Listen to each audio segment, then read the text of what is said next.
forget to like, share, and subscribe. If y'all don't pick my sign up.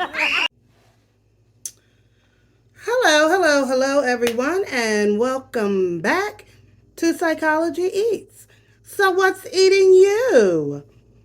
Hello. If this is your first time clicking onto one of my videos, welcome.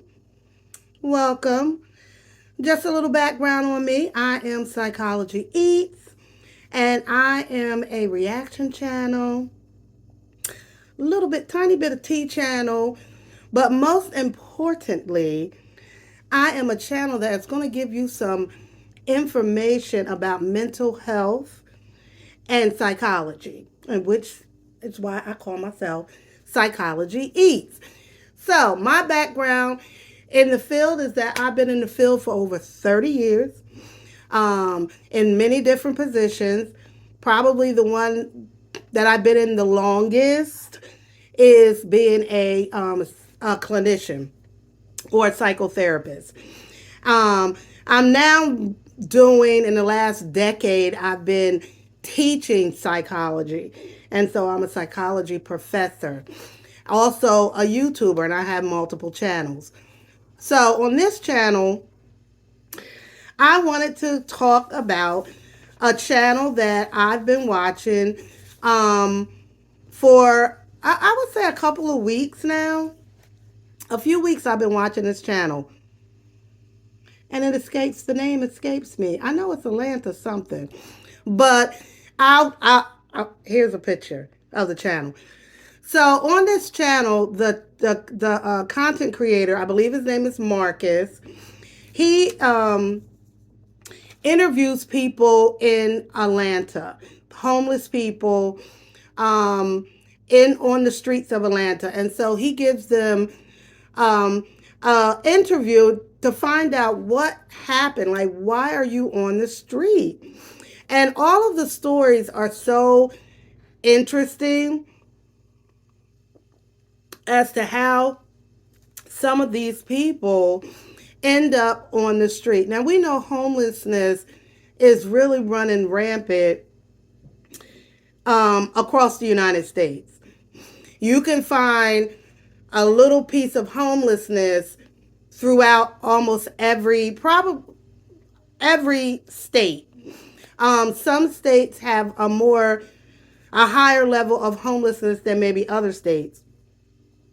But, oftentimes the homeless may congregate in one area. It's almost like safety in numbers. And so, so they may be in tents or on the street, as a group. So Marcus has done a really nice job of featuring what is happening on the streets of Atlanta. And so he came across 3 young adults that I want to talk about today, because I feel like a lot of people, like in the comment section of the videos, for any of us, we have this lack of understanding of why won't they accept help, and what happened with the family? How did they end up on the street? Is there any hope for them? And so he found Josias, Emily, and Chris. So the first few videos was of Josias and really trying to understand Marcus, the content creator, and the subscribers, was really trying to get a greater understanding of of Josias, and how he ended up on the street. And so initially, Josias told untruths about his history, which oftentimes people would do as a way of protection, right? So Josias had this story about where he was from, and the story about his parents that wasn't true, and this whole thing. The thing about Josias is that his lies don't really make sense, and we're going to talk about a diagnosis for him and why he behaves that way. So that's Josias. So he found Josias. Marcus took a liking to Josias. The audience liked Josias, and they wanted to know more about him, the truth about him. So maybe like a week later, however many days later, Marcus, the creator, saw Josias again with a young lady, a young white girl named Emily. And so he's like, who is this? Josias was like, oh, this is my girlfriend. They had just met hours prior at the bus stop. So then he talked to Emily and was trying to get out of Emily what her story was. Well, Emily's story was all over the place. From what it sounds like, Emily is from Kentucky. She has an accent. Somehow, some way, she ended up in Atlanta and on the streets of Atlanta. Now, at the time of these interviews, all of them are under 20 years old, like 19, 18, something like that. They're really young. Then a week later, Marcus finds Josiah and Emily and a new kid with them, Chris.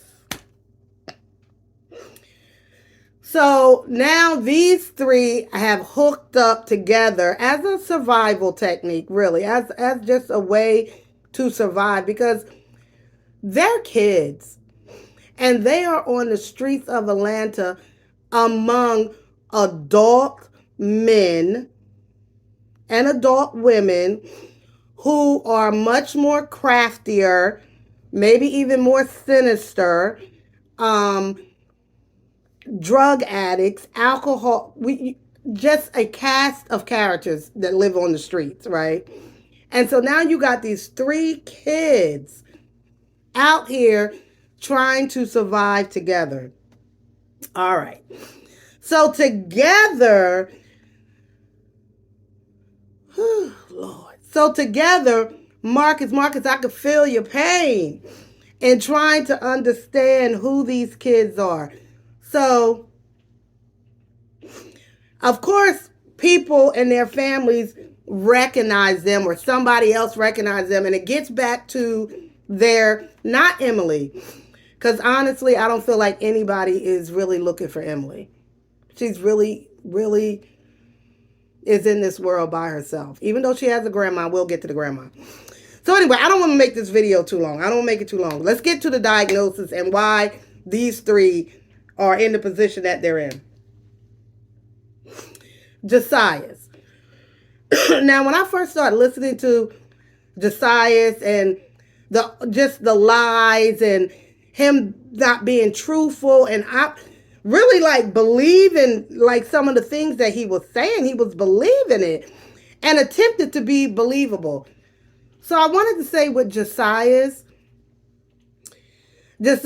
chronological age is 19 or 18, but his mental age and how he functions, I would say is more like 10 or 11 years old.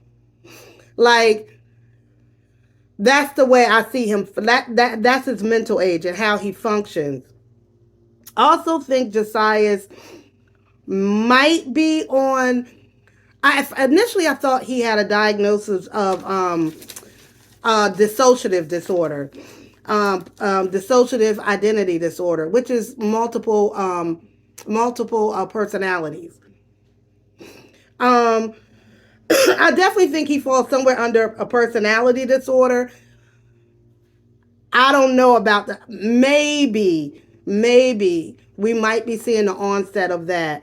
Also, maybe autism, and somewhere on the autism spectrum, because he is, what we later found out is that Josias plays multiple instruments and is like a musical genius, right? And so we know kids or adults on the spectrum oftentimes have like some preferred talent and they're really good at it.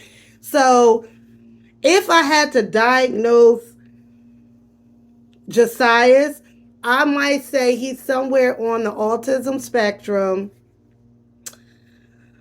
somewhere in line with the personality disorder, which I think was an onset through trauma from his childhood. Real quick, what we learn is that Josiah, at 5 months old, was removed from his mother's custody because of her drug addiction and was moved with his father. And so he was raised with his father and a stepmother who loved him. Um, but what happened was when Josias, however, he found out that his stepmom wasn't his birth mom, he began to develop this fairy tale about his birth mom. And part of that was that she was dead. He believed she had passed away. And because dad or anybody else in the family, they didn't tell him what happened to her. And so he began to develop in his mind this story about her. If I'm remembering correctly, at one point he said to his dad, well, like my mom is dead, or his grandma, or somebody he said that to. Or I believe they introduced his mom to him at a later age. And remember, all this time he thought she was dead. And so I think that might have began his fantasies about life and her and what's real and what's not real. So that's Josias. My girl Emily. Emily, my heart goes out to Emily because I believe Emily comes from a lot of trauma. I believe that her family, from the start of birth, Emily just didn't have the nurturing and the guidance that she deserved to have. And as a result, her chronological age might be 18, 19, but Emily mental age and operation of function, Emily is functioning at 9, 10 years old. She also, is a liar. Emily, you tell a lot of fabricated lies, and I think that's part of just what you've needed to do in life to survive. She does have a grandma, but her grandma and her were homeless for a long time, and now grandma is just not a resource for her. She's really not. She might have been. It's hard to tell Emily's true story because Emily does tell a lot of fabrications and lies. And I think that's part of her own, trauma. I would give her the same diagnosis for Emily. Emily is probably, I would say, on the spectrum also of autism somewhere.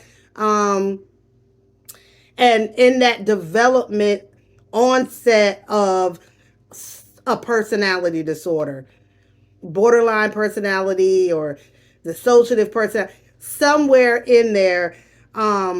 Yeah.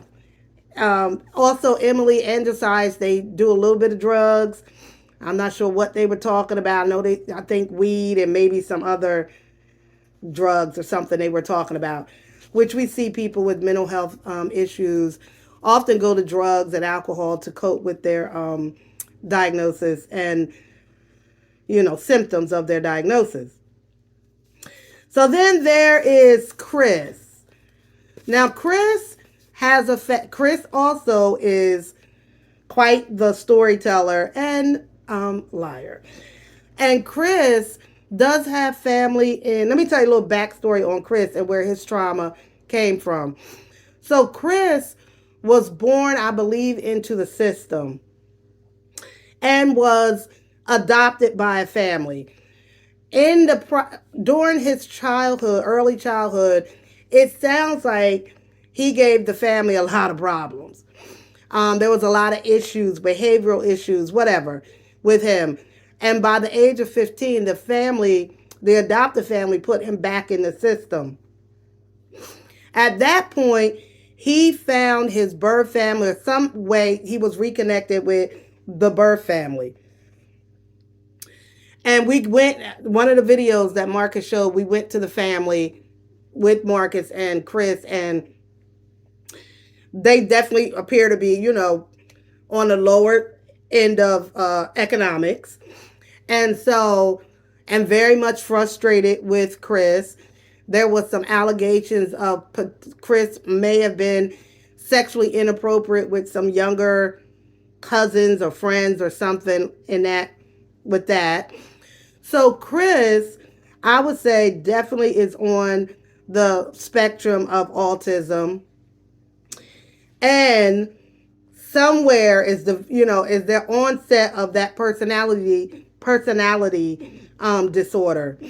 Um, Not only is Chris an untruth teller, um, Chris is also very much a thief, and has stolen from the family. Just a lot of behaviors that I think people can be judgmental with these families and say, oh my God, how could you put, your kid out? But when the behaviors become so unbearable within a family system, it becomes a matter of, are we going to save the unit, or are we going to save this one? And how can we, as a family, live in peace and have peace?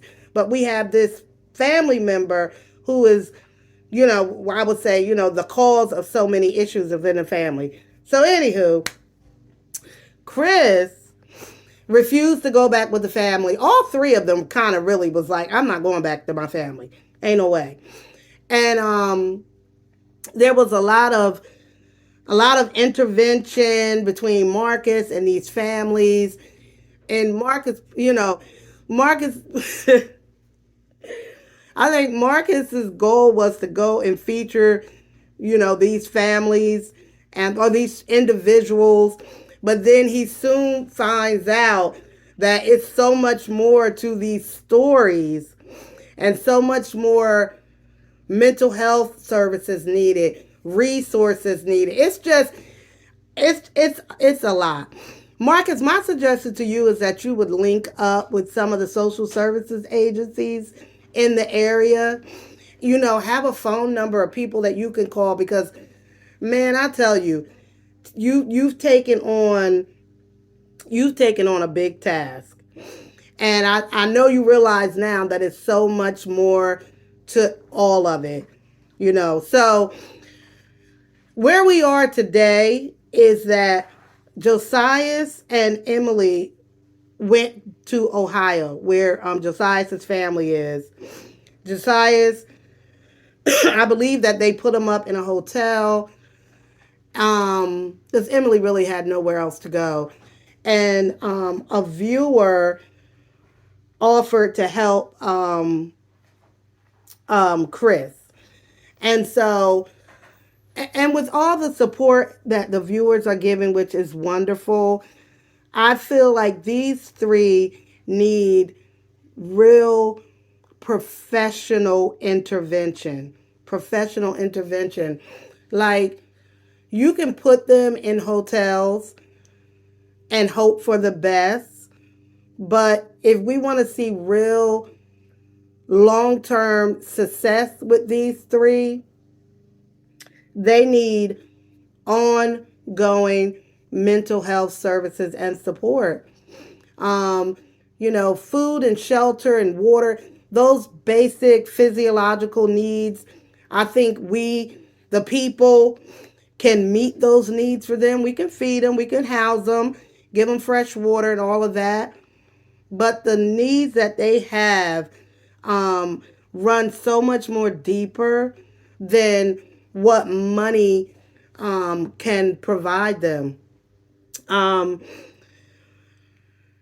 will Josias and Emily be successful out in Ohio? Without intervention, probably not. Probably not. Something will interfere with that, because Josiah's dad is not the one. He loved Josiah's, but he ain't kissing Josiah's ass either. And so there definitely needs some mental health intervention. Like, you need some intervention there. or I don't think it'll be successful. Um, Chris has some real chronic mental health issues that he needs support for, especially when we look at that, if it's true about him being inappropriate with younger people, he needs some he definitely needs some intervention around that. Um, so yeah, I think I'm gonna stop there. Please hit me in the comment section. Let me know if I missed something or you want to add something to it. Marcus, I think you're doing a great job on the streets, but I would like to see you maybe, if you haven't done it, link up with some social services agencies where you can, not carry this burden on for yourself. Like, it's too much. It's too much. Don't add this burden onto yourself. Be able to send people or direct people where there's a team or an agency that can help them.